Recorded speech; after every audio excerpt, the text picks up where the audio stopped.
Start करते हैं आज हम मध्य प्रदेश की जनगणना में। तो सबसे पहले पढ़ते हैं कि जनगणना होती क्या है। तो हम इसमें क्या समझते हैं, जनगणना क्या है। तो जनगणना में अगर आपसे पूछा जाता है क्या होता है, तो आपको याद रखना है कि जनगणना क्या होती है किसी देश या क्षेत्र में।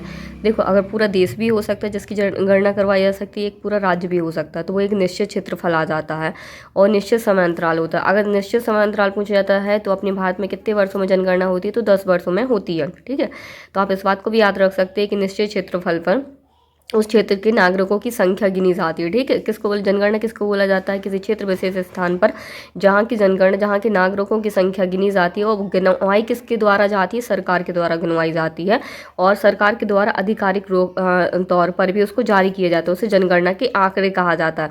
अगर टोटल जनगणना बस पूछी जाती है तो आपको याद रखना है कि किसी क्षेत्र विशेष पर जो सरकार के द्वारा नागरिकों की संख्या की गणना की जाती है उसे जनगणना कहते हैं। और इसकी जो ऑफिशियली जो डाटा है वो गवर्नमेंट के द्वारा ही मतलब आधिकारिक तौर पर पेश किया जाता है, जारी किया जाता है।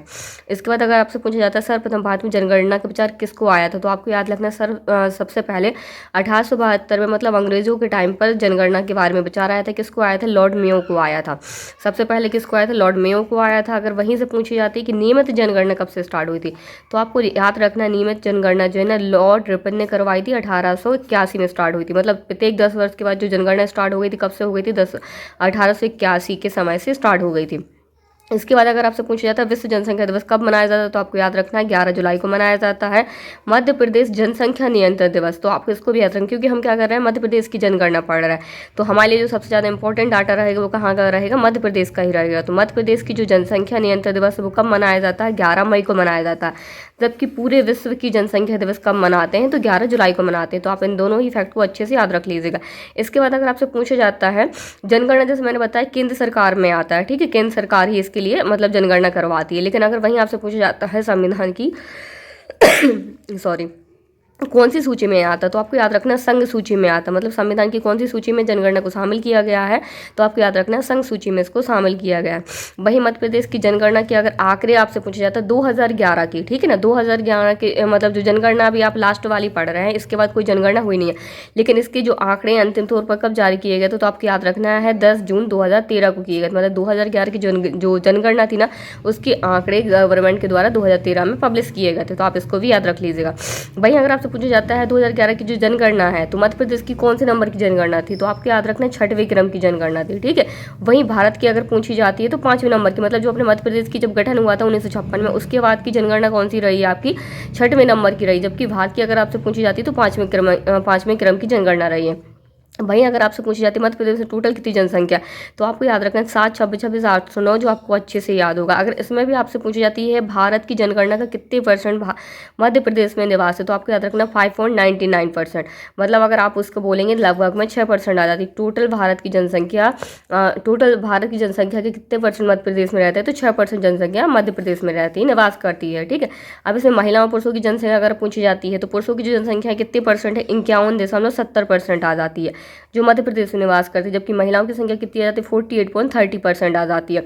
अगर वहीं आपसे इनमें जैसे नंबर के बारे में पूछा जाता है, तो आपको याद रखना 30, यहाँ पे आप जैसे 7, 26, 26 है, तो इन दोनों को ही कर सकते हैं। तो यहाँ पे अगर पुरुषों की जनसंख्या पूछी जाती है तो आपको याद रखना 376 आ जाता है। ठीक ना, आप मतलब इन दो आंकड़ों से, इन दो नंबरों को याद करके भी इसको याद रख सकते हैं। तो 376, 12, 306 आ जाती है। वहीं अगर महिलाओं की पूछी जाती है तो 350, 14, 703 आ जाती है, जो महिलाओं की जनसंख्या आ जाती है।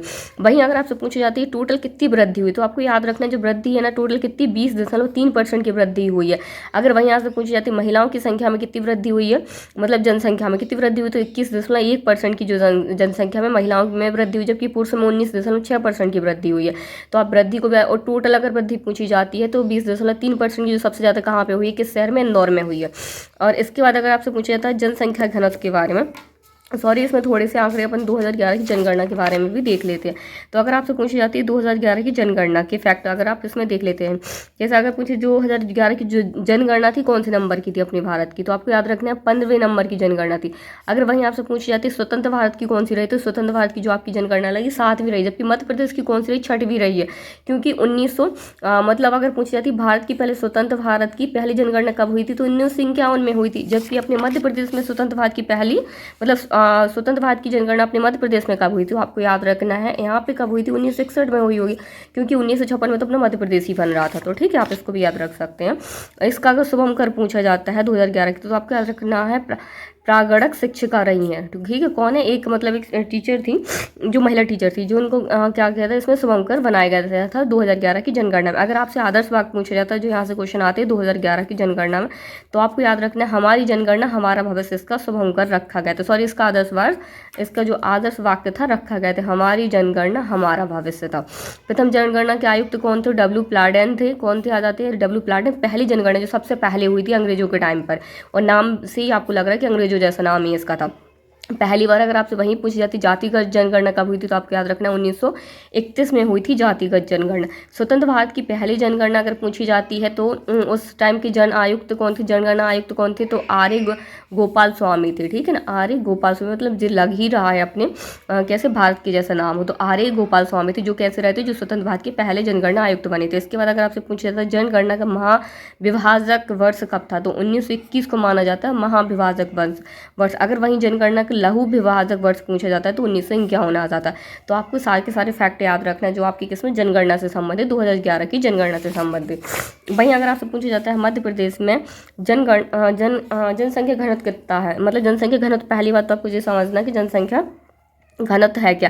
तो आपको याद रखना, जनसंख्या जो घनत्व होता है, मतलब 1 किलोमीटर में कितने लोग वहाँ पे निवास कर रहे हैं, उसको ही जनसंख्या घनत्व पूछा जाता है। मतलब 1 किलोमीटर के एरिया में कितनी जनसंख्या रह रही है, निवास कर रही है, तो उसको हम क्या बोलते हैं, जनसंख्या घनत्व बोलते हैं। तो अगर आपसे पूछा जाता है 2001 का जनसंख्या घनत्व मध्य प्रदेश का, तो कितना रहा है, 196 रहा है। जबकि 2011 का कितना रहा है, तो 2011 का 236 रहा। तो आप इसको भी याद रख सकते हैं, कितना रहा है 2011 का 236 रहा है। वहीं अगर आपसे सर्वाधिक न्यूनतम पूछा, तो सर्वाधिक जो सबसे ज़्यादा है, मतलब कहाँ पे निवास करते हैं सबसे ज़्यादा, तो भोपाल में जनसंख्या घनत्व सबसे ज़्यादा कितना है, 855 है। और वहीं मतलब 1 किलोमीटर के एरिया पर कितने लोग निवास करते हैं, तो 855 लोग निवास करते हैं। इसके बाद इंदौर, जबलपुर, ग्वालियर आता है। तो सबसे ज़्यादा अगर पूछा जाए सर्वाधिक जनसंख्या घनत्व, तो भोपाल का, और सबसे कम कहाँ का है, न्यूनतम अगर आपसे पूछा जाता है, तो आपको याद रखना है डिंडोरी का, कितना है, 94 है। और अगर वैसे टोटल ओवर और पूछा जाता है, तो आपको याद रखना है कितना है, 236 है। तो आप इन फैक्ट को भी याद रख सकते हैं। इसके बाद अगर हम देखते हैं, तो इसके बाद हम जैसे जनसंख्या सबसे ज़्यादा पूछा जाता है, जनसंख्या वाले ज़िले कौन कौन से आ जाते हैं, तो आप इनको भी देख सकते हैं। और सबसे ज़्यादा जैसे मध्य प्रदेश सर्वाधिक जनसंख्या वाले जिले, तो इंदौर सबसे पहले नंबर पे आता है। इंदौर की जनसंख्या कितनी, 32 लाख है यहाँ की। ठीक है, इंदौर में सबसे ज़्यादा होती है, यहाँ की कितनी आ जाती है, 32 लाख है। फिर इसके बाद क्या आ जाता है आपका, जबलपुर, सागर, भोपाल और रीवा, मतलब 5 जिले हैं जो सर्वाधिक जनसंख्या में यहाँ पे निवास करती है। वो भी कौन से जिले आ जाते हैं। अगर वहीं आपसे पूछा जाता है मध्य प्रदेश के न्यूनतम जनसंख्या वाले जिले, वर्तमान में आपका क्या आ जाता है, निवाड़ी आ जाता है। वर्तमान में आपका कौन सा जिला आ जाता है, निवाड़ी। जबकि वहीं 2011 की जनगणना के अनुसार पूछा जाता है, तो आपको क्या बताना, हरदा बताना न्यूनतम में। और अभी वर्तमान में कौन सा आता है, वर्तमान में आपका निवाड़ी आ जाता है। और क्षेत्रफल में सबसे बड़ा जिला देखो 2011 में अगर पूछा जाता है, 2011 की जनगणना के अनुसार, उसमें टोटल ही फैक्ट दिया जाएगा। तो 2011 की जनगणना के अनुसार कौन सा था, छिंदवाड़ा था। क्योंकि छिंदवाड़ा में क्या था, पहले छिंदवाड़ा अकेला था, अब छिंदवाड़ा से क्या हुआ, तो एक अलग ही जिला बन गया है, जो पांडोन्ना नाम का जिला है। तो इस वजह से उसका क्षेत्रफल क्या हो गया, कम हो गया है। तो अभी अगर वर्तमान में पूछा जाता है आपका जिला कौन सा आ जाता है वर्तमान में बड़ा, तो शिवपुरी आ जाता है। ठीक है, मतलब पहले कौन सा था, 2011 की जनगणना के अनुसार छिंदवाड़ा था, अभी वर्तमान में कौन सा है, शिवपुरी है। तो शिवपुरी है, फिर सागर, बैतूल और छिंदवाड़ा। छिंदवाड़ा के बाद फिर आपका बालाघाट आ जाते हैं। 5 जिले अगर आपको करने, तो आप ऐसे कर सकते हैं कि शिवपुरी है, सागर है, बैतूल है, छिंदवाड़ा है और बालाघाट आ जाता है। और क्षेत्रफल में अगर सबसे छोटा जिला पूछा जाता है, तो 2011 की जनगणना के अनुसार आपका दतिया था। ठीक है, दतिया किस में था, क्षेत्रफल में था। जबकि अभी मैंने आपको हरदा भी बताया था, हरदा किस में बताया था, 2011 की जनगणना के जनसंख्या के क्रम में बताया था। न्यूनतम जनसंख्या कहाँ की थी, हरदा की थी। और अभी वर्तमान में क्या चला, निवाड़ी चला। तो सेम यहाँ पे भी आ रहा है, जो वर्तमान में आपकी आ रहा है क्षेत्रफल में सबसे छोटा जिला कौन सा आ रहा है, निवाड़ी आ रहा है, जिसका क्षेत्रफल कितना है, 13-18 किलोमीटर। मतलब और भी अभी नए जिले बने, लेकिन अभी कौन सा जिला ये है इसमें सबसे छोटा, निवाड़ी जिला है, जिसका क्षेत्रफल सबसे कम आ रहा है। भाई अगर आपसे पूछा जाता है, जैसे यहाँ से भी क्वेश्चन आते थे कि 10 लाख से अधिक जनसंख्या वाले शहर कौन कौन से, तो जैसे मैंने आपको बताया था इंदौर की जनसंख्या कितनी है, 32 लाख है। तो सबसे पहले क्या इंदौर आ रहा है, फिर भोपाल है, फिर जबलपुर आ रहा है, फिर क्या आ रहा है आपका ग्वालियर आ रहा है। ठीक है, तो कौन, इंदौर है, भोपाल है, जबलपुर है, ग्वालियर आ रहा है। इसके बाद आ जाते हैं लिंगानुपात में। तो लिंगानुपात पहले सबसे पहले समझते हैं होता क्या है। तो यहाँ पे लिंगानुपात अपन को समझना है किसी एक क्षेत्र विशेष, मतलब कोई सा भी एक एरिया हो सकता है, उस क्षेत्र में क्या होता है 1000 पुरुषों के मुकाबले में महिलाओं की संख्याओं का अनुपात ज्ञात किया जाता है, उसे हम क्या बोलते हैं, लिंगानुपात बोलते हैं। तो कहाँ पे 1000 पुरुषों के कंपेरिजन में वहाँ कितनी महिला निवास करती हैं या कितनी रह रही हैं, उनका अनुपात जो लिया जाता है उसको हम क्या बोलते हैं, लिंगानुपात बोलते हैं। अगर वहीं आपसे पूछा जाता है 2001 का कितना रहा है, तो 919 रहा है। जबकि वर्तमान में मध्य प्रदेश का कितना है, तो आपको याद रखना है 931 है। अभी वर्तमान में कितना चल रहा है मध्य प्रदेश का, 931 है। वहीं अगर आपसे भारत का भी पूछ लिया जाता है तो भारत का 943, मतलब मध्य प्रदेश का जो लिंगानुपात का अनुपात है वो कितना है, 931। जबकि भारत का कितना चला, 943 चला। तो मध्य प्रदेश का भारत से भी कम लिंगानुपात है, तो आप इसको भी याद रख सकते हैं। वहीं अगर आपसे पूछे सर्वाधिक लिंगानुपात वाले जिले, तो सर्वाधिक लिंगानुपात वाले जिले में सबसे पहले आता है अलीराजपुर आता है, सॉरी सबसे पहले बालाघाट है जो जिसका कितना है 1031 है। फिर अलीराजपुर है, मंडला, डिंडोरी और झाबुआ। आप सारे के सारे जिले देखिए कौन से जनजाति वाले जिले आ रहे हैं, ठीक है। मतलब जनजातियों को जो स्तर है नॉर्मल स्तर से काफ़ी अच्छा है, क्योंकि वहाँ का लिंगानुपात देखो ज़्यादा है। जबकि 4 ऐसे जिले हैं जिनका लिंगानुपात 1000 प्लस है, ठीक है। 1000 प्लस सिर्फ कितने जिलों का है, 4 जिलों का है। कौन से, बालाघाट, अलीराजपुर, मंडला और डिंडोरी। जबकि झाबुआ का देख रहा है 990 आ रहा है, ठीक है। वहीं अगर आपसे न्यूनतम लिंगानुपात पूछा जाता है सबसे कम, तो सबसे कम लिंगानुपात कहाँ का, भिंड है, मुरैना, मतलब वे वहीं पास की जिले, जैसे भिंड और मुरैना पास का, ग्वालियर भी वहीं पास में ही आता है। फिर वहाँ दतिया भी है और शिवपुरी भी। सारे के सारे जिले कहाँ के, बुंदेलखंड के ही आ रहे हैं, ठीक है। बुंदेलखंड के पठार में स्थित है, बुंदेलखंड के एरिया में। तो भिंड, मुरैना, ग्वालियर, दतिया और शिवपुरी में क्या है, यहाँ का न्यूनतम लिंगानुपात आ जाता है। वहीं अगर शिशु लिंगानुपात आपसे पूछा जाता है तो इसमें शिशु लिंगानुपात में देखो जो बच्चे होते हैं ना, इसमें मतलब जो लड़के लड़कियां होती हैं उनकी एज कितनी रखी जाती है, 0 से 6 वर्ष के बच्चों का लिंगानुपात इसमें शामिल किया जाता है। और इनका कितना चल रहा है, शिशु लिंगानुपात 918 है। आप इसको भी याद रख लीजिए, 918 है शिशु लिंगानुपात मध्य प्रदेश में। वहीं अगर आपसे पूछा जाता है एससी का लिंगानुपात तो कितना है, 920 है। जबकि एसटी का लिंगानुपात देखिए आप इसमें साफ अंतर दिख रहा है, मतलब जो जनजाति वाले हैं वो ज़्यादा ही अच्छे हैं। तो इनका लिंगानुपात कितना है, 984 आ रहा है। ग्रामीण लिंगानुपात अगर देखिए तो 936 आ रहा है, जबकि शहरी लिंगानुपात देखिए तो 918, तो बहुत फर्क है। आप इसको भी अच्छे से याद रख सकते हैं। अगर आपसे वहीं पूछा जाता है सर्वाधिक शहरी लिंगानुपात वाला जिला कौन सा है, तो आपको याद रखना बालाघाट है। सर्वाधिक किस में आ रहा है, शहरी लिंगानुपात में। और न्यूनतम शहरी लिंगानुपात में आपका कौन सा, मुरैना आ रहा था। जैसे अभी सबसे न्यूनतम लिंगानुपात वाला जिला कौन सा था, भिंड था। तो भिंड और मुरैना पास में है, तो सबसे कौन सा आ रहा है जिला, कौन सा आ रहा है, मुरैना आ रहा है शहर में, ठीक है। सर्वाधिक शिशु लिंगानुपात में अगर आपसे पूछा जाता है तो अलीराजपुर है। कौन सा आ रहा है, अलीराजपुर। यहाँ का कितना है लिंगानुपात शिशु में, 978 है। और न्यूनतम अगर सर्वाधिक है जबकि यहाँ का, जबकि न्यूनतम कहाँ का, मुरैना का। अभी यहाँ का भी देखा हमने, मुरैना ही आ रहा है। यहाँ का भी न्यूनतम में मुरैना ही आ रहा है, जबकि वहाँ पे सर्वाधिक ओवरऑल में अगर पूछा जाता है तो क्या आ रहा था, आपका भिंड आ रहा था। आप इसको भी अच्छे से याद रख सकते हैं। वहीं अगर आपसे पूछा जाता है सर्वाधिक एसटी, मतलब सर्वाधिक जो एसटी अनुसूचित जनजाति वाला है ना, वहाँ का लिंगानुपात वाला जिला सर्वाधिक कौन सा है, तो बालाघाट है। यहाँ का देखो बालाघाट में कितना है एसटी का लिंगानुपात, 948 है। जबकि बालाघाट का ओवरऑल कितना था, 1021 आ रहा था। कितना आ रहा था, 1021 है, ठीक है। और जबकि यहाँ पे अगर एसटी बस का पूछा जाएगा तो एसटी का देखिए कितना आ रहा है, 948 है, ठीक है। मतलब कितना है, 948 है किसका, सर्वाधिक एसटी लिंगानुपात में। तो जिला बालाघाट ही है, लेकिन कितना है यहाँ का एसटी का, 948 है। और न्यूनतम लिंगानुपात में भिंड आ रहा है। अभी क्या था, मुरैना था। और जबकि ओवरऑल में क्या था, अपना भिंड ही तो यहाँ पे भी क्या आ गया, एसटी में भिंड आ गया है न्यूनतम में। सर्वाधिक एससी लिंगानुपात वाला जिला कौन सा, बालाघाट। यहाँ पे मतलब सर्वाधिक में सब जगह बालाघाट ही आ रहा है। यहाँ का भी बालाघाट कितना, शिशु लिंगानुपात नहीं, मैं नॉर्मली लिंगानुपात यहाँ पे बता रही थी। यहाँ पे कितना, 1037 है। देखो यहाँ का अगर एससी का भी माना जाए तो यहाँ का भी अच्छा है, 1037। यहाँ 1048 आ रहा है एसटी का, जबकि एससी का 1000 ओवरऑल में कितना आ रहा है, 1021 ले रहा है, ठीक है। और न्यूनतम एससी में अगर लिंगानुपात पूछे तो भिंड है। देखो एसटी का भी न्यूनतम लिंगानुपात में भिंडी आ रहा है और एससी का न्यूनतम लिंगानुपात में भिंडी जिला आता है, ठीक है। 10 की वृद्धि दर में अब यहाँ के बाद हम देख लेते हैं। तो 10 की वृद्धि दर अगर आप देखते हो तो कितनी है, 10 की वृद्धि 20.3% है। टोटल कितनी है आपकी, 20.3%। जबकि सर्वाधिक जैसी कहाँ की, इंदौर की, कहाँ की कितनी परसेंट, 32% है, ठीक है। कितनी आ रही है, 32%। जबकि न्यूनतम कहाँ की, अनूपपुर की, वहाँ की कितनी, 12%। तो आप इसको भी याद रख सकते हैं, अनूपपुर की 12%, जबकि इंदौर की सर्वाधिक है जो 32% है। और ओवरऑल में कहाँ की है, 20.3% आ रही है। वहीं अगर आपसे पूछा जाता है एससी का, यहाँ पे जनसंख्या के घनत्व से संबंधित कुछ और आ जाते हैं। जैसे एससी का घनत्व कितना है, 15.60% है, टोटल मध्य प्रदेश में बता रहा है। वहीं अगर आपसे एसटी का पूछा जाता है तो एसटी का 21.10% है। तो आप इसको भी याद रखना, एससी में है 15.60 है, जबकि एसटी का 21.10% आता है। अगर आपसे यहाँ पे संख्या में पूछा जाता है सर्वाधिक और न्यूनतम, तो आपको याद रखना है एससी का। एससी में सर्वाधिक किसका है, इंदौर है, ठीक है। मतलब संख्या में सर्वाधिक कहाँ पर रहती है ऐसी, तो इंदौर में रहती है, जबकि न्यूनतम कहाँ रहती है, झाबुआ में रहती है, जो इंदौर और झाबुआ वाले एरिया में यहाँ आसपास किया जाता है। और अगर वहीं आपसे प्रतिशत में पूछा जाता है, देखो सर्वाधिक कहाँ इंदौर में था, तो यहाँ पे क्या आ रहा है, उज्जैन आ रहा है। उज्जैन में कितना परसेंट, 26.4% है जो कहाँ निवास करती हैं, जो झाबुआ में, जो सॉरी उज्जैन में निवास करती है। कौन सी कैटेगरी की, SC कैटेगरी। और प्रतिशत में अगर पूछा जाता है, देखो यहाँ पे संख्या में भी न्यूनतम झाबुआ ले रहा था और प्रतिशत में भी कौन ले रहा है, झाबुआ ही आ रहा है, जो 1.7% है। मतलब ST की जो जनसंख्या सबसे कम कहाँ रह रही है, ये झाबुआ में रह रही है, जबकि सर्वाधिक इंदौर और उज्जैन वाले एरिया में रही। इंदौर रह रही है जनसंख्या के मामले में, उज्जैन में रह रही प्रतिशत के मामले में सर्वाधिक रह रही है। वहीं अब हम देख लेते हैं ST कैटेगरी में।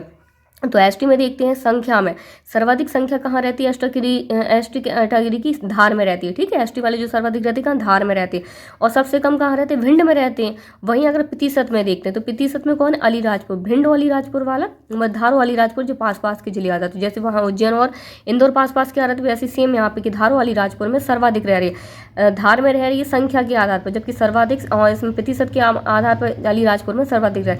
देखो न्यूनतम में दोनों जगह ही भिंड आ रहा है। ST कैटेगरी में भिंड में क्या है, संख्या कम रह रही, और प्रतिशत में भी भिंड में ही कम रही, जबकि यहाँ पे ST कैटेगरी न्यूनतम कहाँ थी, झाबुआ में थी। इसके बाद हम देखते हैं साक्षरता दर। ठीक है, साक्षरता दर। तो साक्षरता दर अगर आपसे पूछे जाते हैं पूरे मध्य प्रदेश की कितनी है साक्षरता दर, मतलब परसेंटेज में, तो 69.30% साक्षरता मध्य प्रदेश की है। कितनी है साक्षरता, 69.30% है। वहीं अगर आपसे पूछी जाती है वृद्धि कितनी हुई, तो आपको वृद्धि याद रखना है, 5.62% है जो मतलब साक्षरता में वृद्धि हुई है। पुरुषों की साक्षरता और महिलाओं की साक्षरता पूछी जाती है, तो पुरुषों की जो साक्षरता है कितनी, 78.73%, मतलब 78.73% है, जबकि महिलाओं की कितनी वृद्धि हुई है, 59, सॉरी वृद्धि नहीं हुई है जी, मतलब कितनी, इतनी साक्षरता है महिलाओं की कितनी, 59.2% है। वृद्धि कितनी हुई है, 8.9% की वृद्धि हुई है। ठीक है, और यहाँ पे कितनी वृद्धि, 2.6% की वृद्धि हुई, जबकि महिलाओं की मतलब इसमें साक्षरता में ज़्यादा वृद्धि कितनी, 8.9%, यहाँ पे कितनी 2.6% हुई है। और वहीं अगर आपसे टोटल वृद्धि पूछी जाती है ओवरऑल, तो कितनी आती है, 5.2% की, 5.62% की वृद्धि पूरी साक्षरता दर में हुई है। ठीक है, अब इसके बाद यहाँ पे हम देखते हैं, यहाँ पे क्या आ जाता है आपकी साक्षरता में, पुरुषों में सर्वाधिक साक्षरता पुरुषों में कहाँ पे है, इंदौर में और जबलपुर में है। ठीक है, दोनों ही जिले आते हैं, मतलब दोनों ही इक्वल है, इंदौर और जबलपुर। इंदौर और जबलपुर में कितनी, 87 पुरुषों की कितनी यहाँ पे परसेंट, 87.3%, जबकि न्यूनतम कहाँ का, अलीराजपुर का है। ठीक है, अलीराजपुर महिला और पुरुषों दोनों में ही न्यूनतम यहाँ की साक्षरता दर है। वहीं अगर महिलाओं में आपकी साक्षरता दर पूछी जाती है सर्वाधिक, तो आपको याद रखना भोपाल में है। कहाँ है, भोपाल में कितनी है, 74.9% है भोपाल में। और न्यूनतम महिलाओं की भी कहाँ आ जाती है, अलीराजपुर में, मतलब पुरुषों की और महिलाओं की दोनों की ही कहाँ की है, न्यूनतम आ जाती है अलीराजपुर में। वहीं साक्षरता सर्वाधिक साक्षरता दर वाला जिला अगर आपसे पूछा जाता है तो जबलपुर है। जबलपुर में कितने हैं, देखो जबलपुर बस की अगर पूछेंगे तो 81.202% है साक्षरता। फिर जबलपुर के बाद इंदौर, भोपाल, बालाघाट और ग्वालियर आता है। और वहीं न्यूनतम साक्षरता आपसे पूछी जाती है तो अलीराजपुर, जो मतलब पूरे भारत का ही एक ऐसा जिला है जहाँ की जो साक्षरता दर है सबसे कम है। यहाँ की साक्षरता दर कितनी, 36% है, मतलब पूरे भारत में ही सबसे कम है यहाँ की साक्षरता दर। तो आप इसको भी याद रख सकते हैं। इसके बाद झाबुआ आता है, भंडवानी और श्योपुर आ जाता है। और साक्षरता जो टोटल ओवरऑल आपसे पूछी जाती है तो 69.30% है, जबकि मध्य प्रदेश में जो पहले नंबर पर जबलपुर ही है, लेकिन जबलपुर बस की अगर आपसे पूछी जाती है तो कितनी, 81.02% आ जाती है। तो वहीं आपको महिलाओं में याद रखना, महिलाओं में भोपाल आ जाता है और पुरुषों में इंदौर और जबलपुर ही आते हैं। तो जितने भी आपसे की साक्षरता से मतलब क्वेश्चन पूछे जाते हैं, मैंने सारे फैक्ट कंप्लीट करवा दिए हैं। और अगर आपको लगता है कुछ रहेगा तो आप प्लीज़ मुझे कमेंट करके बताइए। और आपको अगर चैनल पसंद आता है, इस पर वीडियो वगैरह का कंटेंट पसंद है, तो अपने दोस्तों से बोलिए, उसको लाइक एंड सब्सक्राइब कीजिए। And thank you so much.